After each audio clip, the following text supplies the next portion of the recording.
I'm Danielle Nicolet, and you are watching In Style Atlanta with the one and only Miss J.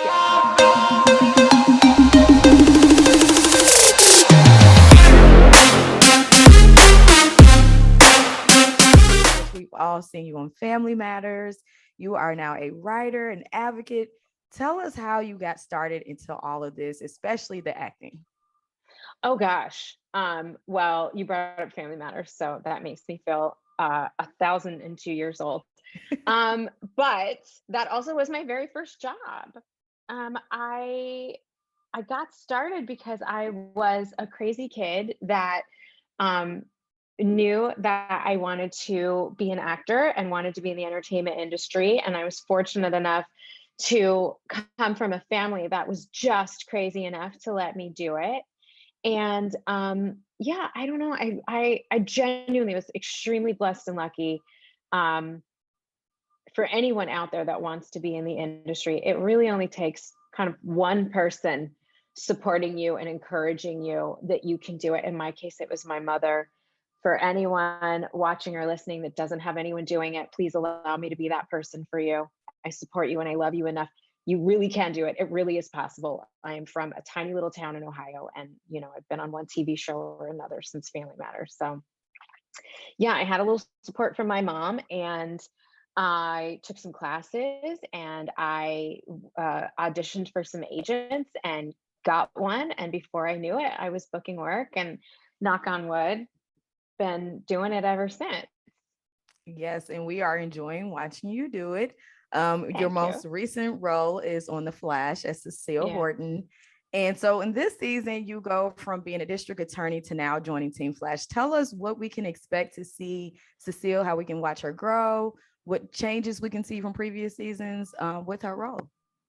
Um, for any fans of The Flash, you'll know that my character has kind of morphed and changed. Our big theme for this season is leveling up, and by far and away, Barry has leveled up to the golden boots, and Cecile, as well as everyone else, has leveled up in her powers. And I think in her sense of self, her interpersonal strength as a woman. And um I think if we rolled all the way back to season 3 when I joined the show, um Cecile was always smart. Mhm. She always had a solid sense of herself, but I think she was a little bit more of a damsel in distress. And these days, she's very much right at the front line of Team Flash, being the first one to say, I'm going out there, we're figuring this thing out, and we're going to save the world. And that's helped along a little bit by the fact that her powers have most certainly leveled up. And this week we're on episode 4, so I'm not giving anything away. Like, we've seen in the end of last season, beginning of this season, that her ability to use her empathic strength to actually project Mhm. power out rather than just taking it on and feeling it, it is a whole other much more fun way to roll. Okay. So are there any ways that you can relate to Cecile as an individual? Girl, yes. It's so funny. I feel like for all of us, particularly women, we all tend to sort of, our life kind of mirrors our work, and our work kind of mirrors our life, and we Absolutely. we tend to draw to us that which we are focused on. And I've been really focused these last few years on finding my own interpersonal strength and dealing with, openly, publicly discussing and dealing with anxiety issues, and um, coming from an unconventional family and having a challenging childhood, and how that developed me as an adult, and kind of stepping into my own strength, my own power, my own sense of self. Yes. And it's interesting because I'm fortunate enough to be on a television show, and it's like manifesting in my character as well. Right, right. Her career is growing and Because changing. Cecile My also career opens is up growing and about her changing. mental health as well, correct? Yes. Okay. Yes. And it was something I was so incredibly happy about. I A lot of my writing is kind of based on therapy, and um, particularly a grown black woman's adjustment in the world that we're in right now that kind of tells everybody, hey, we're advocating for you. You know, allyship is real. We won. We marched. We held up signs. We did our thing. We won. Everybody calm down now. The world's great. Right. And a whole lot of my experience as a Black woman, as a woman, is that, oh, cool, we times up. I don't quite think that I trust a world where perhaps certain men in certain positions are not going to exhibit the same behavior. Oh, cool. We marched. I don't think I trust a world where you're telling me that I don't need to concern myself about racism. It's over. And I feel like a lot of my personal growth has been acknowledging that publicly, and acknowledging that I no longer feel the need to project this kind of image of perfection because it's what I think people want to see from me. Absolutely. And I think my character on the show is very much reflective of that. She's kind of like, yeah, I'm kind of done wearing pencil skirts and stilettos. Like, I'm gonna put these leather pants on, going out there and kick some butt. Be a badass, right? Yeah. And I think that makes it so much more relatable because, like you said, your job relates so much to your personal life. It's like it goes hand in hand. Some women, even though we're not technically superheroes, we have to be super moms, super women out here just, you know, handling things and taking care of business. Aren't we all though? Aren't we all just like a little bit superheroes? Just a little bit, yes. I think we are. And I think the world could stand to acknowledge that. Absolutely. Especially for women, because we just handle so much. And speaking of women, you're no stranger to working with Kevin Hart. And so you are now a part of the Women Right Now. So let's get into this, because is it really true that there were over 642 submissions and you made it to the top 6? Yes. Well, okay, let's talk ultimately, because I got my movie made. Yes. Yeah, it's true. It's so great. I have been a writer personally my whole life. It's always been something that I wanted to do, and it's always been an outlet for me ever since I was little. And unfortunately, it was something that was not particularly encouraged for me as a kid. And then when I got into the industry, it was very much a time when there were two sort of memes out there. One is that women aren't funny. There are, and the second was, if you are a woman who is fortunate enough to be successful, particularly as an actor in our business, stay in your lane. You do that one thing. And so here I am, you know, now kind of on the other side of a lot of that thinking.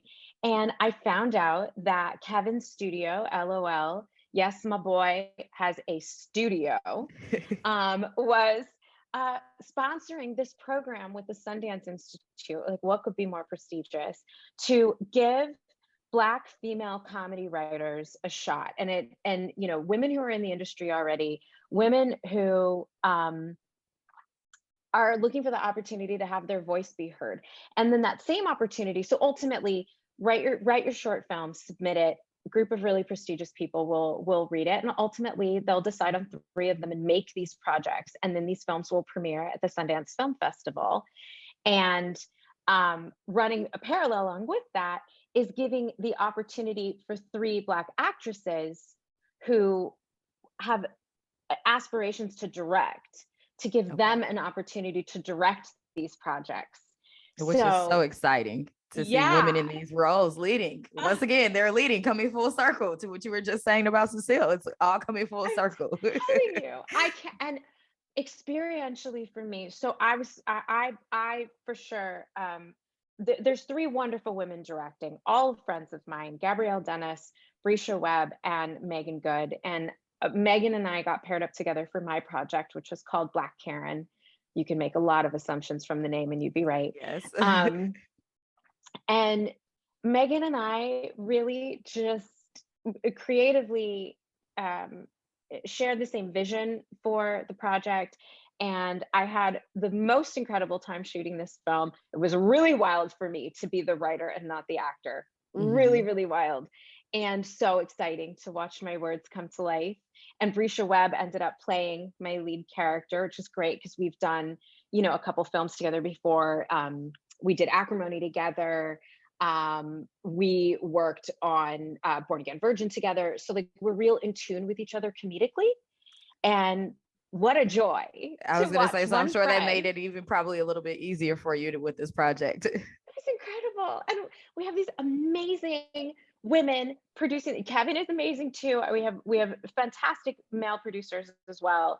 But my hands-on producers were Candace Wilson Cherry, Ty Randolph, and Falayo Lasaki. And to have them physically present with me through the whole process, and then to have Tiffany Brown weighing in and Jennifer Kushner weighing in throughout, I felt so affirmed and supported, and really, really, really grateful for the opportunity. And the idea that I can officially identify myself as a writer now as well. I'm a hyphenate. Keep adding to your accolades. There you go. Yeah. Just keep adding all these new titles to your resume. Well, congratulations, because that is so exciting for me, especially as a Black woman. When you're coming into male dominant fields, it's hard for you to break through. And now to see women moving forward and breaking all these barriers, I just love it. Not that you need to add anything else to your table or your plans for 2022, but what else do you have in store for 2022? Oh gosh. Well, more writing. I have a couple other projects that I'm working on, which is super duper exciting. And I'm really hoping to get a chance to come back to Atlanta. I may be coming out to do a few. I was going to ask, are you in LA or Atlanta? Girl, where are you located now? So I work in Vancouver for The Flash, which means I spend a lot of time up here. LA is home base. But prior to being on The Flash, my last, gosh, 6 shows and projects all shot in Atlanta. Okay. So that's like my second hometown. Yes. We did Born Again Virgin in Atlanta. We shot The Game in Atlanta. I shot Marry Me in Atlanta. We shot part of Central Intelligence, Acrimony. I mean, so everything, many projects. Yes. Atlanta is baby Hollywood now. I miss it. Well, we miss you too, and you can come back whenever. Yeah. So I'm genuinely hoping. I was just talking to my girlfriend a couple of days ago who's doing a show in the ATL and saying like, I got to come out and do a few episodes so that we can have a hang and I can be in the city, because I miss some food. Girl, I miss my neighborhood. Yes. I miss Midtown. I miss my hot yoga Atlanta. Spot. Yes. Yeah. I used to live in Chicago, so I actually went home for a year last year. And once I went there, I was like, I'm ready to go back to Atlanta. Forget this. It was the cold, the winter, the snow. Atlanta, I mean, it was like 75 degrees 2 days ago. What is it? I know it's freezing. It's okay. I'm sitting here in the literal freezing rain. In Ohio, we used to call it sleet. I don't know what they call it up here, but when it's like it starts to snow, but it hits the ground as rain. Mm-hmm. Yes. Yep. Yeah. I'm very familiar I could use with a little 75 being a Midwest girl. Well, how can you tell our followers and viewers how they can follow you on social media and contact you? You certainly can. Please come follow me over on Instagram. I'm at Dani Nicolet. I'm at Dani Nicolet on all the things. And I also want to throw out there that there are 2 very important programs that I support. So follow me, don't follow me, but please, please, please follow the Reform Alliance. Okay. Which is at Reform on Instagram. I am a spokesperson for it and a firm believer. The Reform Alliance is a program that is trying to reform the probation and parole system so that when people make mistakes, when people find themselves caught up in the system, which is such an easy thing to do as a person of color, that they don't spend their entire life like Meek Mill who helped start the Reform Alliance with Van Jones. They don't spend years and years and years trapped in the system, because our probation and our parole system is far more punitive than our actual prison system is. So there's that. And then also NAMI, follow at NAMI Communicates. It is the National Alliance for Mental Illness, which I also am a huge supporter and a spokesperson for. Everyone who knows me knows that I am a huge, huge, huge believer in being authentically honest about one's challenges and issues with mental illness, with depression and anxiety. Come follow me on my Instagram. I like to share a lot of things to help bring people along. And my intention is to love and support. So yeah, that's where you can come find me. So you guys go support the Reform Alliance and NAMI As Danny has told you guys, Danny, thank you so much for your time and congratulations on all your success and everything that is to come forward for you. Thank you so much. Oh, everybody will be able to catch Black Karen on Peacock after the first of the year. On Peacock. So okay. And watch. and you're premiering that January 20th through the 24th, correct? Yes, at Sundance. Sundance. And then I believe it'll be released on Peacock. I don't know the exact date, but right afterwards in February. So keep an eye out for that on Peacock. All right. Yeah. We will definitely do that. And then also make sure you guys are checking her out. And it's every Tuesday, is it? Every Tuesday on the Flash. Flash. Armageddon is tonight. And then after our winter break, I believe we come back in March, and then we'll be on Wednesdays. But trust me, you'll see the ads. Okay. All right. We will definitely continue to check you out. Thank you so much again. And you have a great rest of your day. You too. Thanks, Miss Thank you. Bye. Bye-bye.